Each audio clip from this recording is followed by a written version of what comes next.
안녕하십니까. 오늘은 니체의 선악의 접근 강좌 시작하겠습니다.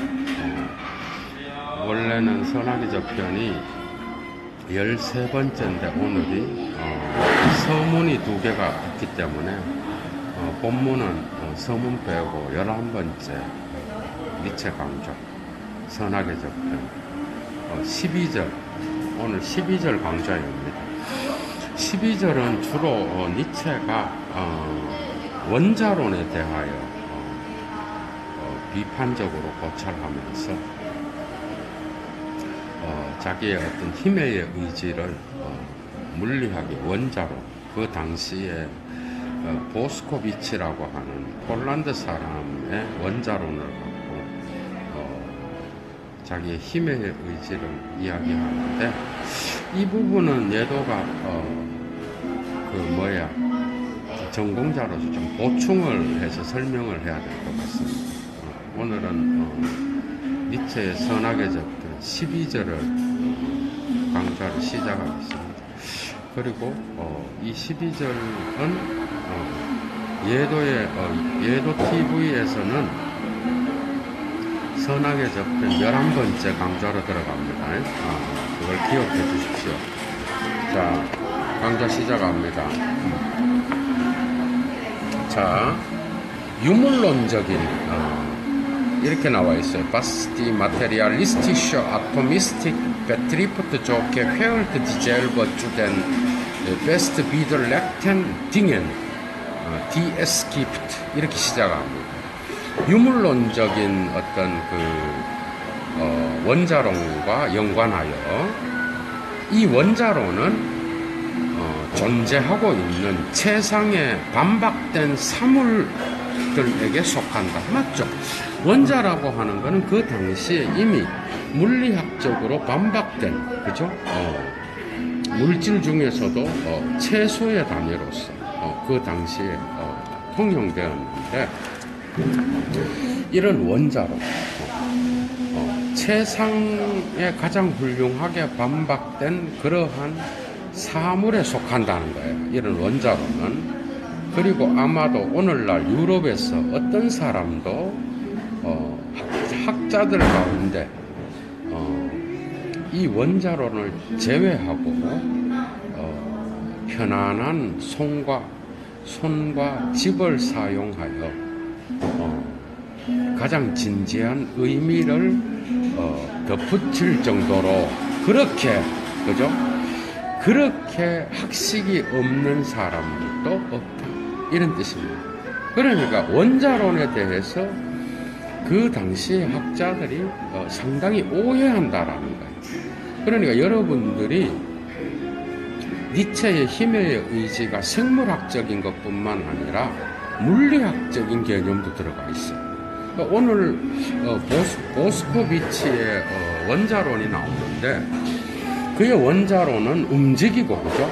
움직이고 활동을 하고 다른 원자와 관계를 맺고, 그래서 여기에서 힘이 생기는 그런 힘의 의지랑 연관될 수 있는 니체 당시의 최고의 어떤 그러한 앞서 나가는 물리학자라고 우리가 볼 수가 있습니다.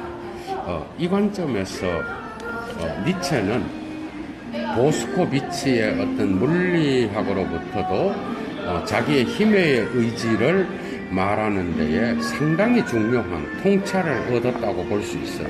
오늘 강좌가 그 점에서 중요합니다.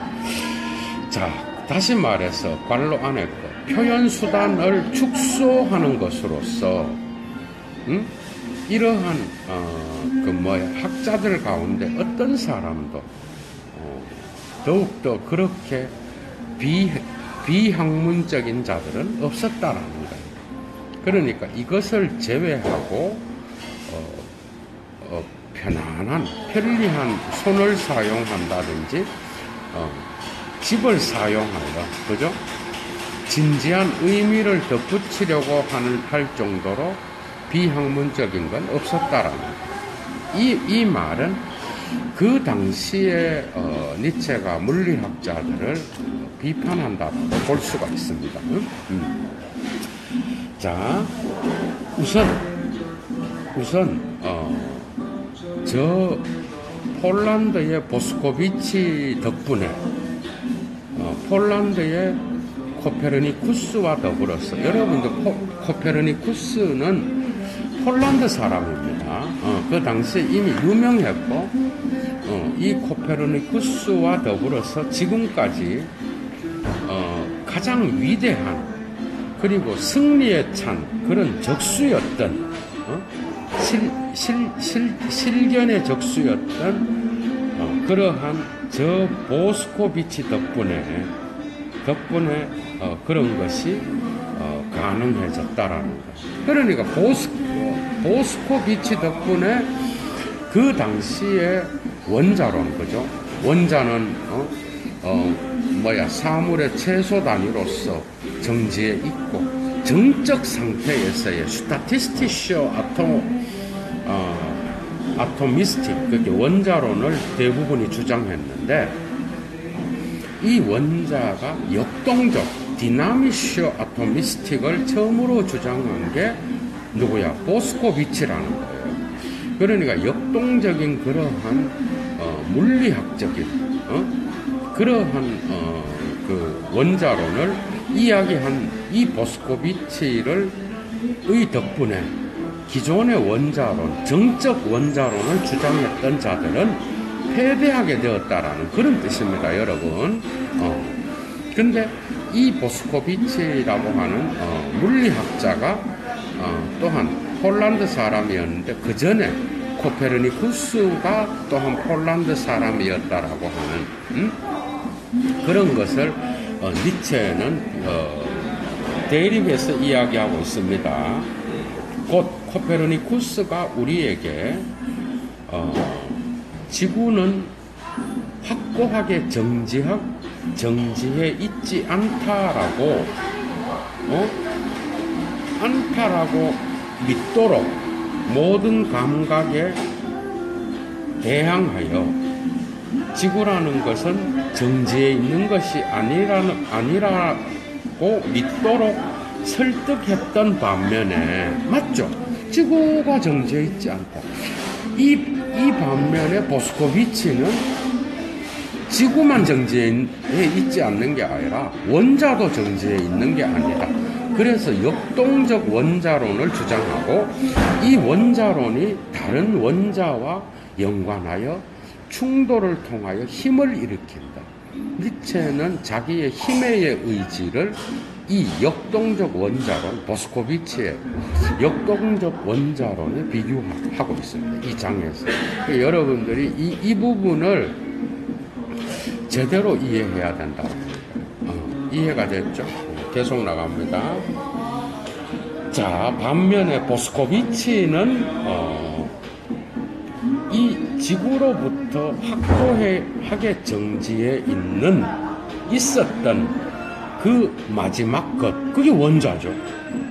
이 지구로부터 확고하게 서 있었던 이 최종적인 것에 대한 신앙, 그게 뭐예요? 기존의 물리학이라는 거예요. 원자, 정적 원자론.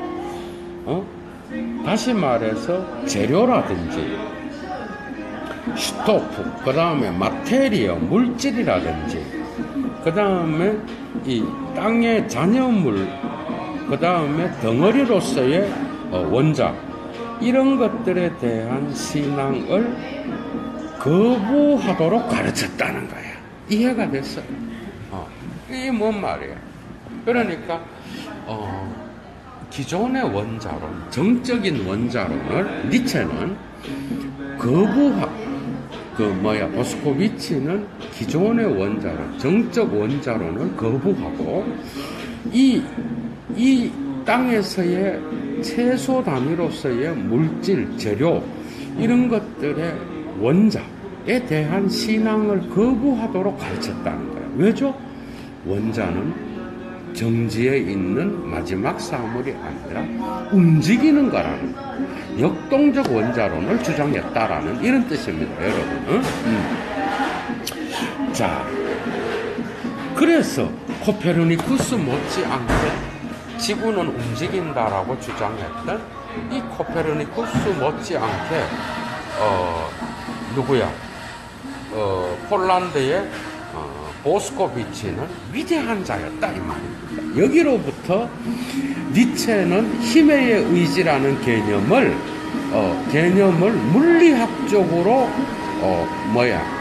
물리학적으로 자기의 빌레 주얼 마흐트, 그러니까 힘의 의지라는 이 개념을 물리학적 토대를 이 보스코비치로부터 얻는다는 거죠. 이제 이해가 됐지. 계속 나갑니다. 자, 그래서 지금까지 지구상에서 쟁취되었던 감각에 대한 가장 위대한 승리였다는 거야. 누가? 보스코비치가. 당연한 거죠. 여러분. 그 당시에 최첨단을 달렸던 물리학자였습니다. 그죠? 원자가 움직이고, 그죠? 어디로 튈지 모르는, 그런 주장. 어떻게 보면 상대성 이론 이전에 어떻게 보면 상당히 발전된 그러한 원자론을 주장했던 게 바로 보스코비치라는 사람입니다. 여러분. 니체는 지금 이 원자학자, 물리학자의 원자론을 칭찬하고 있다라는 거죠. 자, 계속 나갑니다. 그러나 사람들은 더 나가야 된다는 거예요. 물리학자가 말했던 이 보스코비치의 역동적 원자론에서 더 나가서 또한 여전히 위험한 생존을 이끌고 있는 그러한 원자론적 욕구, 곧 어떤 사람도 이것을 예감하지 못하는 그런 장소에서 위험한 생존을 이끌고 있는 원자론적 욕구, 곧 더 유명한 형이상학적 욕구, 이 욕구에 대하여 전쟁을 선포해야 된다는 거예요. 알았어요? 이거 줄 빡빡 치십시오. 그러니까 보스코비치의 원자론 있잖아. 보스코비치의 이런 이전의 어떤 원자론, 그래서 위험한 생존을 이끌고 있는 정적 원자론에 대하여 전쟁을 선포해야 되고, 뒤에 있는 더 유명한 형이상학적 욕구, 여기 줄 치십시오. 독일어로 예넴 베림터렌 메타피지션 베디얼프니세라고 나와 있는 니체가 갈로를 쳐놓은 이 쌍따옴표를 해놓은 형이상학적 욕구, 그게 뭔지 알아요? 영혼의 원자론입니다, 여러분. 고대의 영혼의 원자론, 철학에서 말하는 영혼의 원자론, 여기에 대하여 전쟁을 선포해야 됩니다. 그러니까 니체는 정적 원자론과 이것보다 더 유명한 철학에서의 영혼의 원자론, 형이상학적 원자론의 욕구에 대하여 철퇴를 가하여 없애버려야 된다라는, 이해가 됐어요. 플라톤의 원자론이죠. 영혼은 변하지 않고 무슨 정적으로 지속적으로 영혼이 살아있는 이런 영혼의 개념, 이런 거 다 없애버려야 됩니다. 이 니체가 이 정도까지 나갔다는 거는 여러분, 과학적으로도 대단한 철학자였다라는 걸 여러분들이 이해를 해야 되는 거예요. 그래서 사람들은 우선 또한 다른 더 치명적인 원자론에 대하여 철퇴를 가해야 된다. 뭐예요, 여러분? 영혼의 원자론. 이것은 플라톤 철학으로부터 기독교를 통하여, 그죠? 아우구스티누스와 아퀴나스, 그 다음에 계속되는 그러한 서양 철학의 전체에 빠져 있는 그 영혼의 원자론, 데카르트도 이거로부터 못 벗어났습니다, 여러분. 칸트는 이 영혼의 원자론을 심지어는 실천이성 비판에서 요청하는 쪽으로 갖고 간다고. 여러분 한번 생각해봐. 이 영혼의 원자론, 움직이지 않고 영원히 살아있는 영혼, 이런 거 다 없애버려야 된다. 그러니까 고대 철학으로부터, 고대 서양 철학으로부터 칸트까지 이어지고 있는, 어떻게 보면 해겔도 여전히 마찬가지입니다. 이러한 죽지 않고 영원히 살아있는 이런 원자론, 이런 영혼의 원자론, 이런 것 다 없애버려야 된다. 니체가. 이해가 됐어요? 그것을 니체는 그 당시에 주도적인 역할을 했던 모스코비치의 물리학에 의존하여 이 모든 것들을 해체해야 되고, 철학에서 통용되고 있는 그 개념까지도 없애버려야 된다라고 주장하고 있는 거예요. 그래서 뒤에 나옵니다. 기독교가 가장 훌륭하게, 그리고 가장 오랫동안 가르쳤던 바로 다른 치명적인 원자론, 곧 영혼의 원자론, 영혼의 원자론, 독일어로 질렌 아토미스틱이라고 나와 있어. 여기에 대하여 철퇴를 가해야 된다. 니체는 이렇게 말하고 있습니다. 이 영혼의 원자론이라는 말로서 허용되는 것은 뭔가 하면은 저 신앙을 표시하는 것이 허용된다. 어떤 신앙? 영혼을, 줄 빡빡 치십시오. 영혼의 원자론의 특징입니다. 영혼을 unvertilgbares, ewiges, unteilbares, als eine Monade, als ein Atomon nimmt, 이렇게 나와 있어. 그러니까 영혼을 삭제할 수 없는, 지워 없앨 수 없는 어떤 것, 영원한 어떤 것, 나눌 수 없는 어떤 것, 곧 라이프니츠의 모나드, 그 다음에 아톰, 그게 뭐야? 아토몬이 뭐예요? 원자의 가장 작은 단위, 이런 것으로서 받아들이는 그러한 저 신앙을 표시해 주는 것이 가능하다, 이 말이에요. 이 말은 뭐예요? 이 말은 영혼의 원자론의 특징을 이야기하는 거겠죠. 계속 나갑니다. 우리는 이런 신앙을 학문으로부터 몰아내야 된다, 이래 나와 있어. 이런 신앙, 이러한 플라톤으로부터, 이건 예도가 말하는 겁니다, 여러분. 예도가 아니고, 이건 니체가 하는 말이 아니에요. 철학 읽기가 이런 게 어려운 거예요. 플라톤으로부터 중세 신학을 거쳐서 데카르트, 칸트, 헤겔에까지도 이어지고 있는 이런 영혼에 대한 신앙을 학문으로부터 쫓아내야 된다. 이해가 됐어요? 참 기가 찬 노릇이다.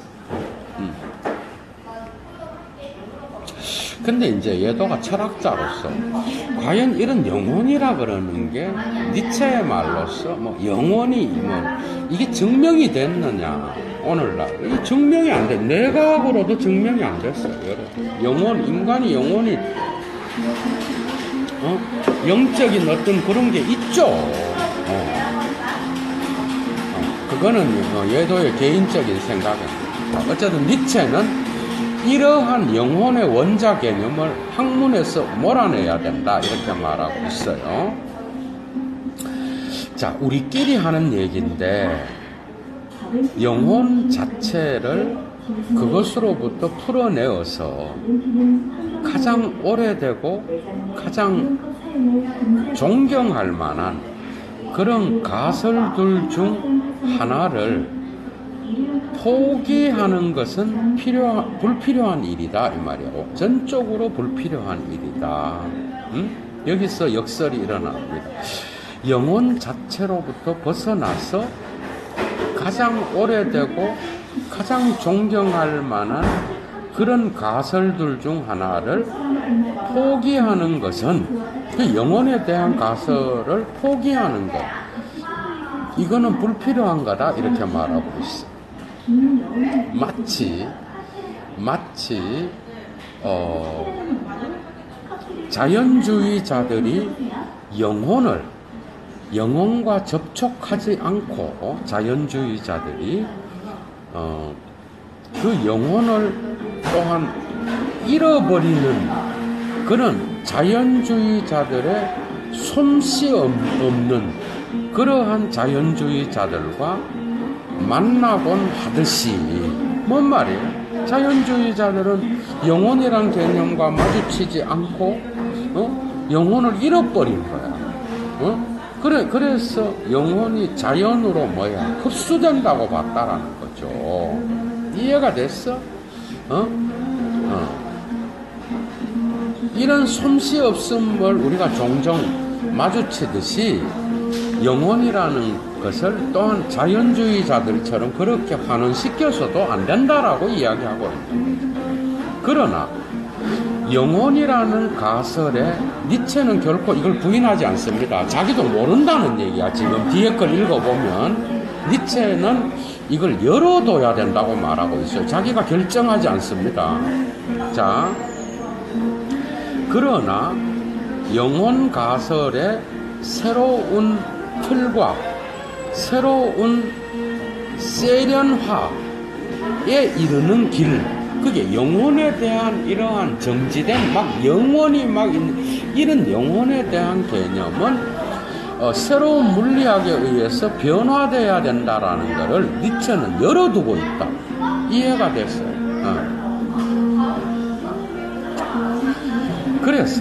그래서 이러한 영혼 가설에 대한 새로운 틀에 이르는 길, 새로운 세련화에 이르는 이 길은 열려 있다라는 거야. 그죠? 열려 있는 거예요. 결정되지 않았다. 그리고 죽어야 할 영혼, 죽을 운명에 있는 영혼. 두 번째, 주체의 다수성으로서의 영혼. 세 번째, 충동과 감정의 사회적 구성물로서의 영혼. 이런 개념들은 장래에 학문에서 시민권을 갖게 될 것이다. 이 말은 영혼의 불멸이 아니라 죽어야 될 영혼. 두 번째는 주체의 다수성으로서의 영혼. 세 번째는 충동과 감정의 사회적 구성물로서의 영혼. 이런 것들은 오늘날 학문에서 긍정되고 있는 그런 영혼 개념이다. 이렇게 니체는 주장하고 있습니다. 이해가 됐죠?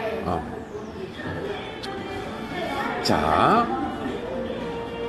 새로운 심리학자가 지금까지 영혼의 표상 주변에서 거의 열대우림의 풍성함을 가지고 무성하게 자라났던 그러한 미신에 대하여 마침표를 찍음으로써, 그런데 새로운 심리학자는 이러한 영혼의 포상 주변의 열대우림에 비유하고 있습니다. 그죠? 열대우림과 같이 풀과 같이 자라난 그 미신, 영혼이라는 바로 그 표상 주변에 자라난 이 미신에 대하여 오늘날 니체 시대의 새로운 심리학자가 마침표를 찍음으로써 그 심리학자는 하지만 자체로 말하자면 자기 자신을 새로운 고독 속으로 밀어넣은 거예요. 새로운 위드, 황량함, 그리고 새로운 불신 안으로 멀리 자기 자신을 밀어넣은 거예요. 이 말은 이 미신의 종지부를 찍음으로써 그는 새로운 학문적 모험에 황량함 속으로 다시 들어갔다. 이 말은 뭔 말이죠? 오늘날 니체 시대 19세기에 말해지고 있는 이러한 영혼의 개념, 그죠? 이러한 영혼의 개념, 이러한 영혼의 표상들은 새로운 도전을 막고 있다. 이런 뜻으로 여러분들이 이해하면 될 것 같아요. 아마도 보다 오래된 옛날 심리학자들, 새로운 심리학자들 말고 보다 오래된 옛날 심리학자들은 사태를 더 편안하고 더 재미있게 만들었던 것은 사실이다. 그러나 결국 그는 바로 이로써 또한 발명에 대하여 자기 스스로의 발명이라든지 그 다음 발견에 대하여 유죄 판결을 받았다는 것을 알고 있다. 그러니까 영혼 개념에 대한 이러한 원자학에 대하여서 옛날 심리학자들, 오늘날의 심리학자들 발명과 발견의 길로 나가고 있는 거다. 그러나 어쨌든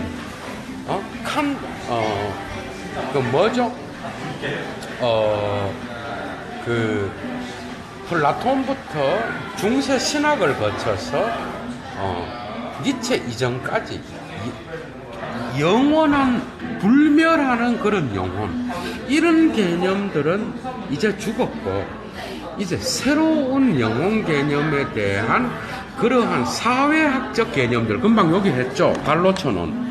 그러니까 독일어로 슈텔플리시어 질레, 그 다음에 질레 알스 주프젝트 필하이트, 그 다음에 질레 알스 게젤샤프트 바우데얼 트리베 운트 아펙터.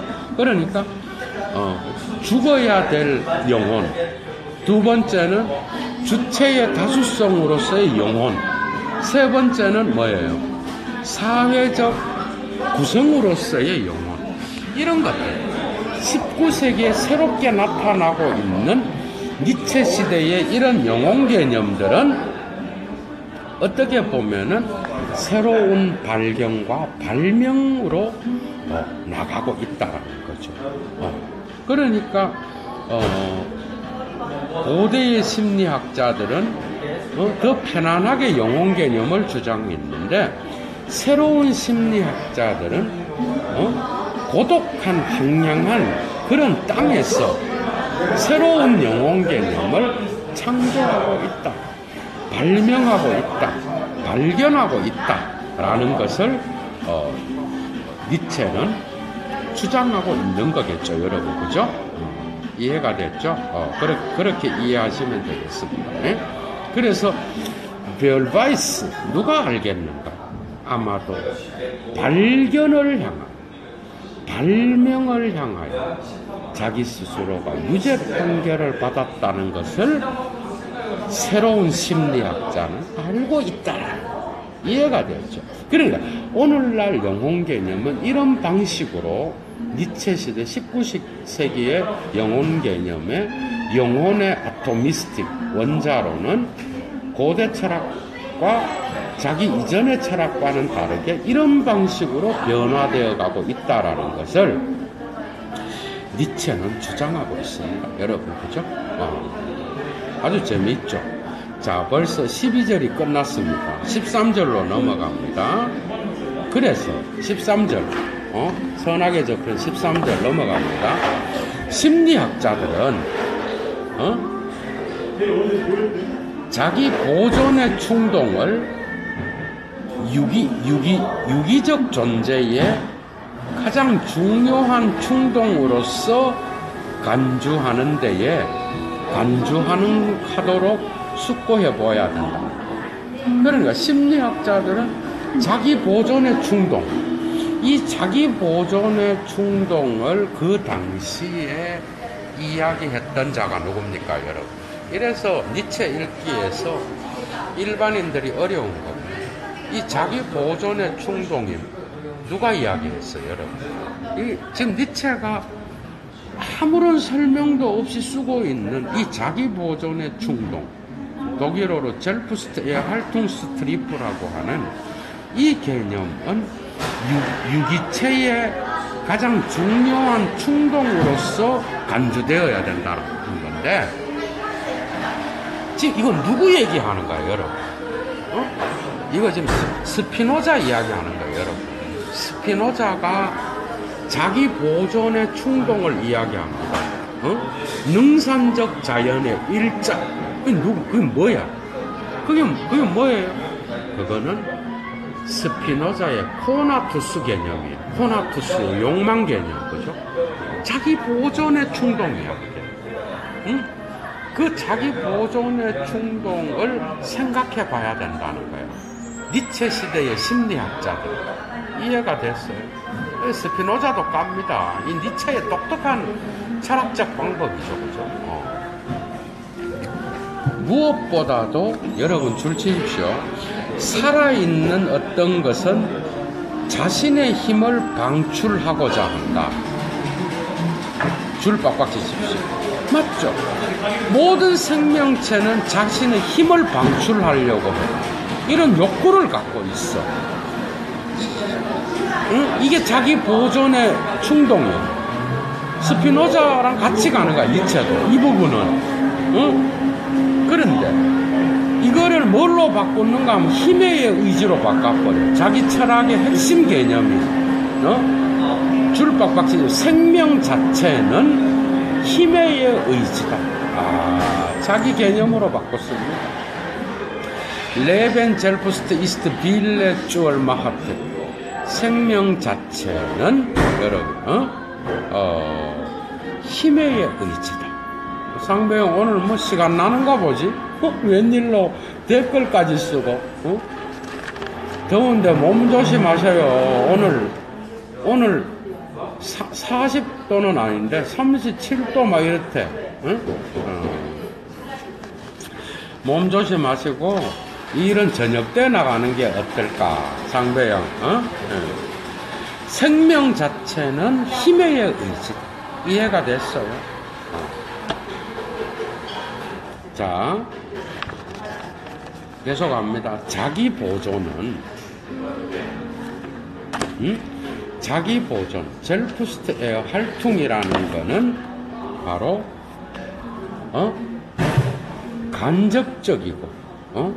간접적이고 가장 빈번한 결과들 중에 하나에 불과한 것이다.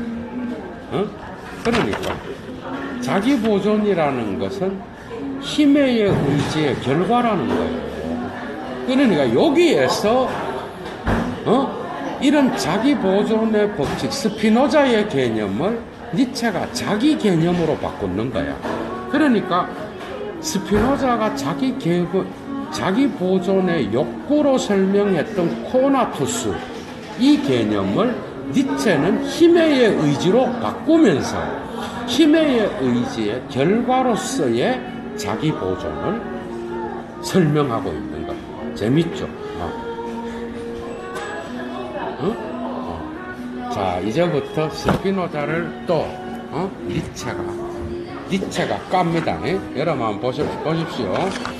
자, 자기 보존이라는 것은 힘의 의지의 간접적이고 가장 빈번한 결과물 중에 하나다. 이렇게 바꿔놓고 요컨대 여기에서 그리고 모든 곳에서 불필요한 목적론적 원칙들에 경계해라. 그래서 뭔 말이야? 스피노자는 뭐죠? 인간의 어떤 자기 보존의 욕망을 어떤 일자로 갖고 갔잖아. 그죠? 일자로 갖고 가서 능산적 자연으로부터 소산적 자연이 나온다고 본 거잖아. 그죠?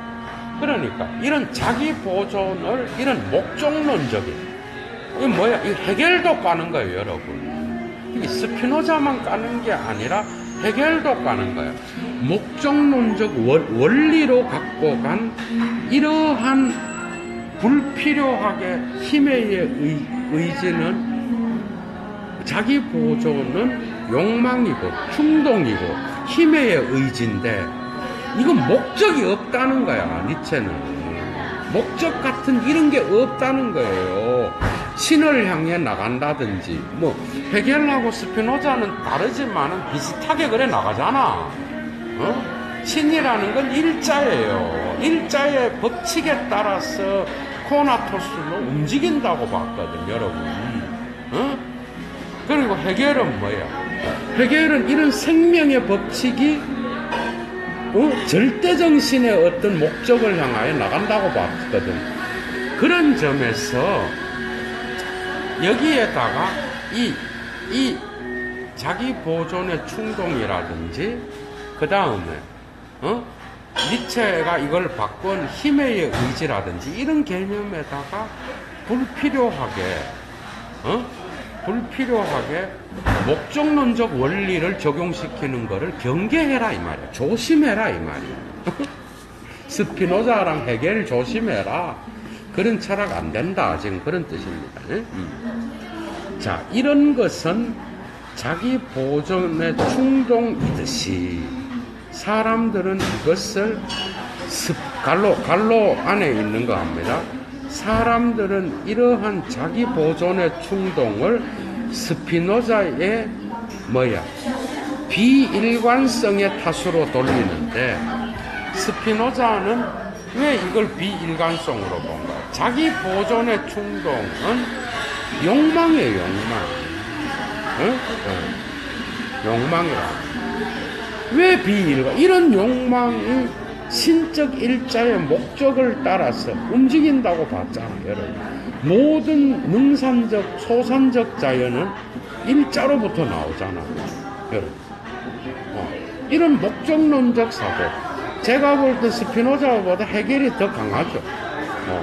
여기다 적용시킨 거는 바로 비일관적인 그러한 잘못된 철학이라고 니체는 스피노자를 까고 있는 거예요, 지금. 자기가 볼 때의 이 자기 보존의 충동은 힘의 의지고, 이것은 무슨 이 세계 안에 신과 같은 존재가 있어서 목적론적으로 나가는 그런 원리에 적용될 수 있는 게 아니라고 봤던 겁니다, 니체는. 이제 이해가 됐죠. 그 점에서 지금 스피노자와 또한 헤겔, 이건 예도에 해서 헤겔도 까고 있는 겁니다. 자, 마지막입니다. 이것은 어떤 방법을 명령하고 있는데, 어떤 방법인가 하면은 본질적으로 원리의 절약임에 틀림없는 그런 방법을 명령하고 있다. 원리의 불충분성, 원리의 절약, 원리의 불충분성에 불과하다는 거예요, 여러분. 이런 철학은. 그래서 자기는 이 힘의 의지라고 하는 이러한 자기 보존의 어떤 욕망, 충동을 코나투스, 스피노자의 코나투스의 개념은 힘의 의지로서 어떤 신적인 그러한 목적론적 원리를 적용해서는 안 된다는 거예요. 이런 태도는 이러한 스피노자나 헤겔의 태도는 단지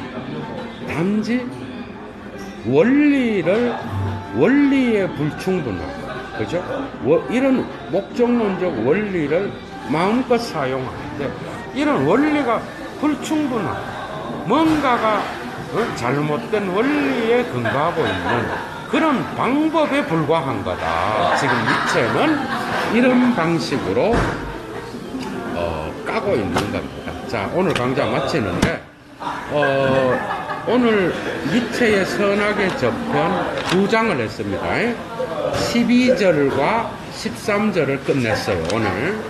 다음에 14, 15절을 하고, 이거 선악의 접근도 이제 진도가 많이 나가네요. 예도가 1차 자료 강좌. 오늘 12절, 13절을 끝냈습니다. 그리고 다음 시간에, 다음번에 14절부터 니체의 선악의 접근을 하겠습니다.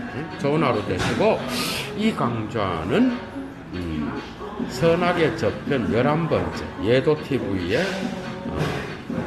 선악의 저편 원서강도 11번째에 들어가는 그런 강좌였습니다. 좋은 하루 되십시오. 추스 상배형 오늘 오랜만에 상배형하고 즐거운 시간 보냈네. 추스